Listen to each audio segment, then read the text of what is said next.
Bismillahirrahmanirrahim. Assalamualaikum warahmatullahi wabarakatuh. Waalaikumsalam. Alhamdulillahirabbil alamin wassalatu wassalamu ala asrofil anbiya wal mursalin sayyidina Muhammadin wa ala alihi wa sahbihi ajmain. Amma ba'd. Sahabat dakwah digital jurusan studi Islam yang berbahagia, semoga sahabat selalu berbahagia dan diridhoi oleh Allah Subhanahu wa taala.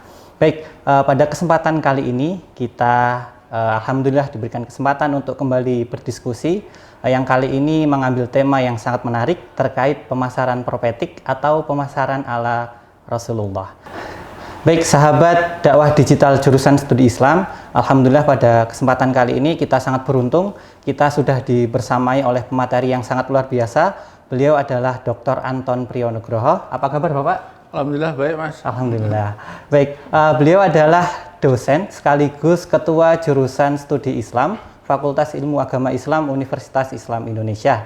Dan selain sebagai dosen, beliau juga adalah seorang pengusaha. Beliau adalah seorang pengusaha yang bergerak di bidang properti, bergerak di bidang investasi dan lain-lain. Nah, nanti kita bisa gali pengalaman beliau bagaimana beliau berusaha untuk menerapkan pemasaran prophetic dalam proses bisnisnya. Baik, sebelum kita mulai lebih dalam, seperti yang kita ketahui bahwa Nabi Muhammad sebelum masa kenabiannya atau sebelum ditugaskan oleh Allah Subhanahu wa taala sebagai nabi, beliau adalah seorang pedagang. Beliau dari kecil sudah mengikuti pamannya Abu Thalib untuk berdagang bahkan sampai ke negeri Syam gitu ya.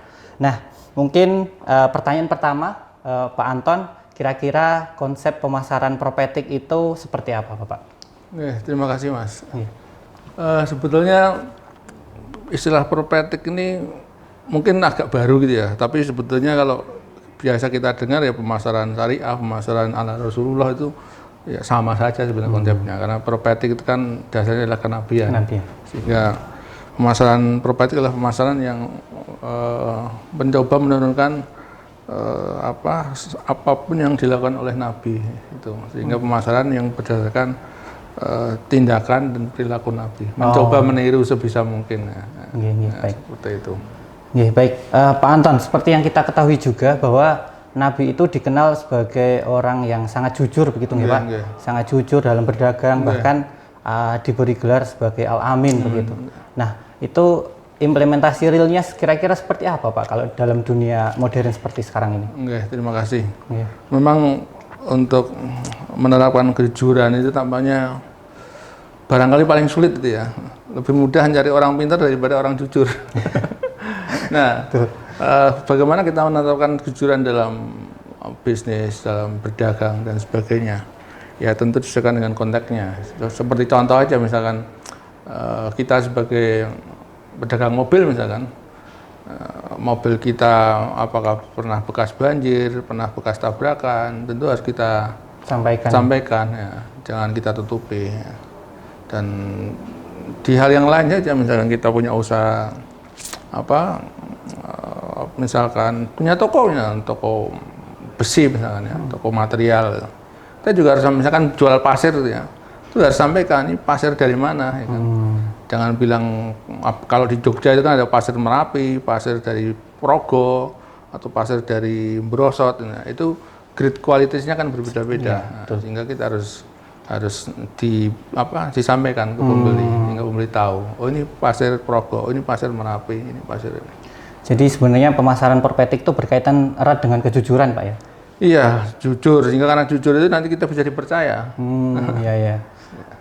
Bahkan saya tuh sempat mendengar Pak bahwa Nabi itu dalam berdagang itu menyampaikan harga belinya berapa, keuntungannya berapa. Nah itu kira-kira kalau diterapkan di zaman sekarang apakah masih bisa relevan nggak kira-kira Pak? Memang kalau dari sisi aplikasi pemasaran gitu ya, kalau pemasaran ada 4P misalkan, produk, price, promotion, place itu. Nah kalau pricingnya harga, kalau di konvensional itu kan bicara harga pasti harga pokok ya, dan keuntungan, target keuntungannya. Kalau di Islam kan selain harga pokok dan keuntungan, kita juga bicara tentang maslahah. Iya kan. Kira-kira harga ini menguntungkan semua pihak enggak? Bermanfaat untuk semua pihak enggak gitu kan. Ya betul. Nah, Memang di beberapa kasus kita bisa saja menentukan harga dengan kesepakatan. Kesepakatan, ya, betul. bisa saja. Ada beberapa contoh yang teman-teman di komunitas diterapkan ya. Di teman-teman ada yang jualan mobil, Iya. tapi dengan berdasar sunnah itu. Jadi ya. dia beli mobil harganya segini. Kemudian biaya servis, biaya perbaikan dan segini. Disampaikan gitu ya. Kemudian dia keuntungannya pengen Berapa? keuntungan sekian. Jadi lebih clear ya? Clear. Ya. Dan lebih berkah mungkin ya Pak ya? Insya Allah lebih berkah. Iya, baik. Oke, baik. Pak Anton, kita kenal juga Nabi itu orangnya juga pandai, selain jujur juga pandai dalam negosiasi begitu Pak. Nah, itu kan kemampuan yang sangat dalam era sekarang sangat dibutuhkan kemampuan negosiasi. Nah, kira-kira negosiasi Nabi itu seperti apa yang bisa kita contoh Pak? Kemampuan negosiasi. Wah, ini pertanyaan luar biasa itu ya. Kalau spesifik negosiasi itu detailnya mungkin begini ya. Nabi itu kan juga pernah mengirimkan surat ke suatu wilayah untuk meminta agar pemimpinnya itu mengikuti Islam gitu kan. Iya, betul. Nah, ketika menyampaikan surat ini kan dalam konteks diplomasi agar tidak terjadi perang ya kan. Betul. Ya, surat disampaikan kemudian dapat balasan. Tentu dengan bahasa yang sangat baik, dengan bahasa santun, dengan bahasa yang tidak provokatif tentu saja, sehingga negara yang pemimpinnya diberi surat tadi itu juga tidak merasa terprovokasi. Betul. Ya, dia membalas suratnya gitu. Terlepas nanti mengikuti Nabi atau tidak, tapi kan proses diplomasi itu adalah bagian dari proses negosiasi. Saya kira itu ya. Ya, baik. Dan Pak Anton, kalau kita lihat di era sekarang nih Pak ya, kan di Indonesia itu banyak UMKM gitu Pak ya, banyak pedagang kecil, terus kemudian banyak pelaku usaha yang mungkin masih berkembang gitu Pak. Nah itu kira-kira kalau dalam pemasaran perpetik, kira-kira hal apa yang bisa mereka terapkan gitu Pak? Oke. Ya pertama kita harus pertama tentang jualannya jujur tadi. Ya jujur. Nah, kunci utamanya kunci jujur. Gitu. Dalam banyak jujur bahannya, ya kan. Ketika kita mungkin jualan barang atau jualan makanan itu, asal mahal barangnya ini benar-benar halal nggak? Halal. Karena contoh warung ya, warung-warung di pinggir jalan, ya, warung bakmi misalkan, ini serius, ini halal semua. Karena banyak juga yang nggak sadar kan. Iya, dia betul. pakai angciu macam arak minyaknya kayak gitu. Hal kayak gini kan mungkin sepele, tetapi sangat besar dampaknya buat kita umat Islam ya kan. Betul. Nah kemudian itu nomor satu. Kemudian yang terkait contoh saja yang banyak dilakukan adalah sertifikasi BPOM. Sertifikasi halal Pak. BPOM. BPOM Dan sertifikasi halal tentu saja. BPOM itu banyak dipalsukan ya kan. Sekedar ditulis nomor sertifikasi tapi kita cek di website tidak ada. Termasuk juga sertifikasi halal gitu. Iya, betul. Ya, kalau halal juga banyak UMKM yang masih sifatnya self claim ya. Klaim sendiri, nulis sendiri. Ya, klaim sendiri. Oke lah kita maklumi kalau untuk usaha tertentu, usaha masih kecil ya. Tetapi untuk usaha yang sangat besar, ya, yang korporasi, yang usahanya cabangnya sangat banyak, ini menurut saya sudah wajib dan tidak bisa tidak. Artinya kalau ada usaha besar korporasi yang dikonsumsi umat Islam dan tidak punya sertifikasi halal, kita sebagai umat Islam menurut saya wajib memboikot menurut saya sampai segitunya. Kalau untuk usaha yang sifatnya korporasi. Betul. Nah, kita umat Islam jangan manut ya, jangan mau beli untuk produk korporasi yang tidak punya sertifikasi halal. Sampai harus begitu menurut saya. Iya, betul. Karena nggak niat. Iya, karena kalau korporasi cabangnya besar, omsetnya besar, ngurus sertifikasi halal itu harusnya sudah bisa dilakukan. Pasti bisa dilakukan. Jadi tinggal mau dan tidak mau. Tidak mau betul. Ya, sehingga kita kalau mau jangan mau kalau emang seperti itu. Iya, betul. Nah, baik Pak Anton. Tadi kan kita bicara tentang UMKM.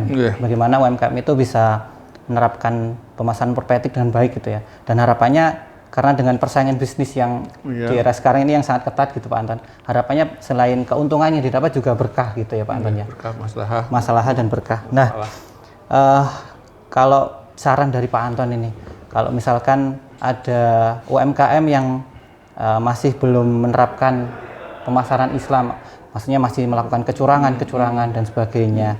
Nah, itu untuk memulai, untuk merubah gitu ya. Kan banyak mungkin para pemirsa ini banyak ya yang masih ada kecurangan-kecurangan seperti itu. Bagaimana motivasi apa yang kira-kira Pak Anton berikan untuk bisa merubah itu gitu Pak?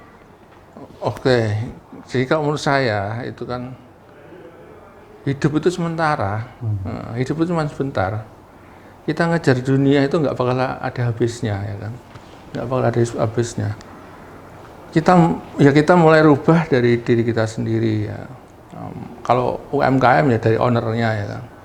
Harus punya prinsip hidup itu ya kita untuk seterusnya, untuk akhirat gitu. Sehingga apa yang kita jual, apa yang kita ya seperti kita harus mau makan jualan kita harus mau menggunakan jualan kita sendiri. Ya karena tujuannya akhirat tadi. Gimana caranya produk kita itu membawa berkah tadi. Iya. Karena keuntungan mungkin awalnya bisa jadi kita menganggap bahwa kalau kita curang keuntungan lebih besar. Gitu. Iya, betul. Tapi nggak akan begitu. Realitasnya kalau kita jujur pelan-pelan itu akan lebih besar omsetnya. Karena apa? Karena konsumen percaya nanti. Iya, betul.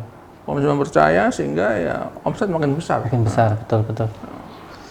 Nah itu Pak, karena memang masih kita jumpai ya Pak ya sampai sekarang ini. Bahkan nggak cuma UMKM gitu Pak ya. Mungkin juga kalau kita lihat masih ada ihtikar atau penimbunan itu Pak. Kalau misalkan harga barang pokok itu murah, mereka yang punya modal besar mereka beli dengan jumlah yang sangat banyak, kemudian ditimbun ketika harganya naik dijual kembali. Nah itu kan sangat merugikan begitu ya Pak ya. Pak Anton, kira-kira kalau dalam implementasi dalam dunia, tadi kan sudah dalam praktik bisnis ya. Kalau di dunia pendidikan kira-kira Pak, untuk mengedukasi para mahasiswa mungkin, para pelaku istilahnya ya, para mahasiswa lah Pak ya. Mahasiswa mungkin ya. Ya, mahasiswa itu bagaimana Pak? Mahasiswa itu bisa memahami pemasaran prophetik atau pemasaran ala Nabi ini Pak? Ya, kalau ini dunia pendidikan tapi dalam konteks sebagai mahasiswa gitu nih. Mungkin lebih ke ya mahasiswa itu sendiri dalam menjalani kehidupan di kampus ya. Setidaknya laki-laki ya jujur tadi. Intinya memang jujur ya. Ya, ujian jujur. Apa misalkan nanti ada tes macam-macam, ada tes EPT, tes ini tes itu ya dilakukan dengan jujur. Buat paper untuk uji plagiarisme ya jujur lagi. Ya, semuanya harus dimulai dengan kejujuran ya, betul. Atau perlu Pak, kira-kira pemasaran prophetik itu kita masukkan ke dalam kurikulum seperti itu untuk biar mereka lebih mengenal begitu Pak? Ya bisa saja dimasukkan ke dalam kurikulum untuk konsentrasi mata kuliah tertentu ya. Ya kalau konsentrasi pemasaran saya kira bisa kita masukkan ke sana. Tapi kalau konsentrasi yang lain mungkin hanya menambah beban saja. Betul. Nah menarik nih Pak. Pak Anton. Kan Pak Anton ini juga pelaku bisnis begitu. Kalau dari sisi Pak Anton sendiri, bagaimana Pak Anton itu menerapkan pemasaran prophetik itu sendiri, Pak? Iya, contoh tadi. Konkret ya. Contoh konkret tadi, saya punya toko bangunan kan. Contoh pasir tadi, contoh dari saya sendiri ya. Jualan pasir itu ada pasir Merapi sama pasir Progo gitu kan. Oh itu beda harganya? Itu beda harganya. Tapi mungkin kualitasnya hampir sama atau berbeda juga? Memang beda. Dan tapi kadang-kadang orang ada yang butuh yang Progo karena lebih murah gitu kan. Karena punya spek tertentu gitu. Jadi memang beda kebutuhan, beda harga. Kalau misalkan orang awam melihat itu kira-kira ngerti nggak Pak? Awam mungkin bakal nggak tahu. Kalau kita bilang ini maksudnya kalau Progo kualitasnya ini mungkin mereka juga percaya juga ya? Percaya aja, nggak bakal tahu kecuali orang yang sudah ahli ya. Kemudian contoh yang lain bata ya. Bata itu kan juga macam-macam grade-nya aja. Betul. Bata Magelang, bata lokalan Peret sini, ya, itu punya grade macam-macam. Kadang-kadang kalau nggak mau jujur ya udah jual satu harga gitu kan. Iya betul. Itu hal-hal kecil.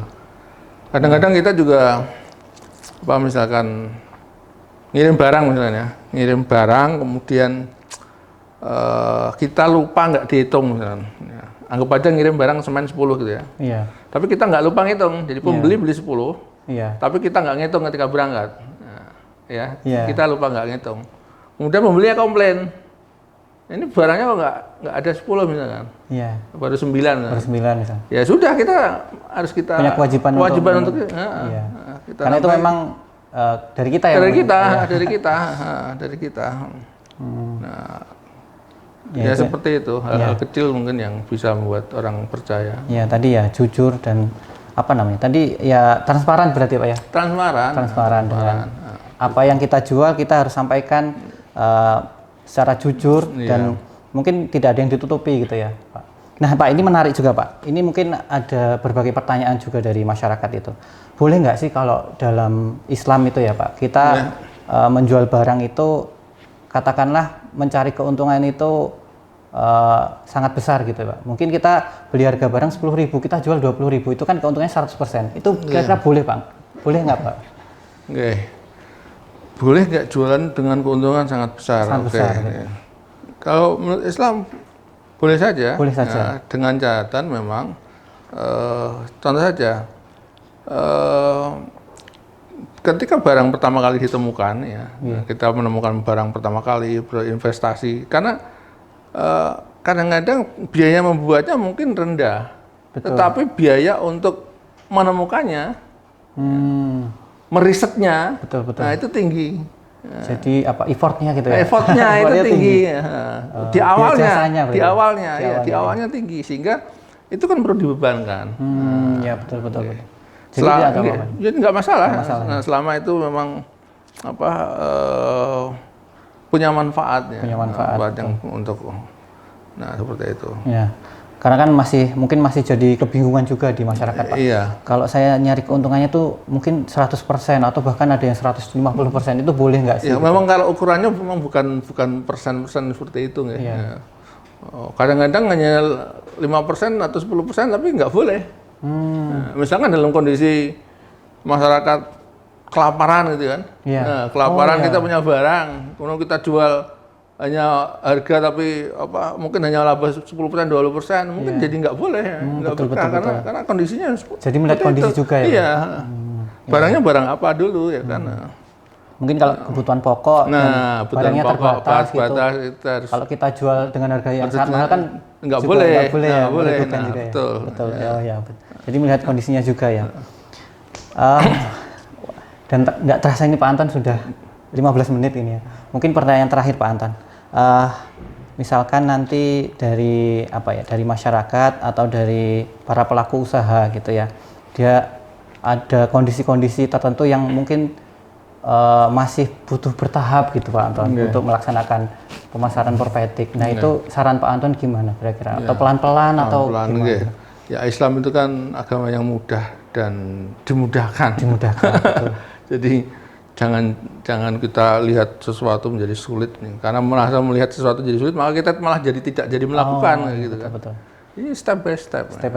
Ya, seperti orang mualaf itu ya jangan tiba-tiba langsung suruh ngaji, suruh hafal itu enggak kan ya. Bingung pelan-pelan bingung malah enggak jadi masuk dia.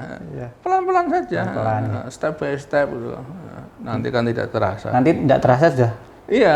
Udah kafah gitu. Masya Allah. Oke, baik. Sahabat dakwah digital jurusan, tak terasa sudah 15 menit kita berdiskusi nggih Pak Anton.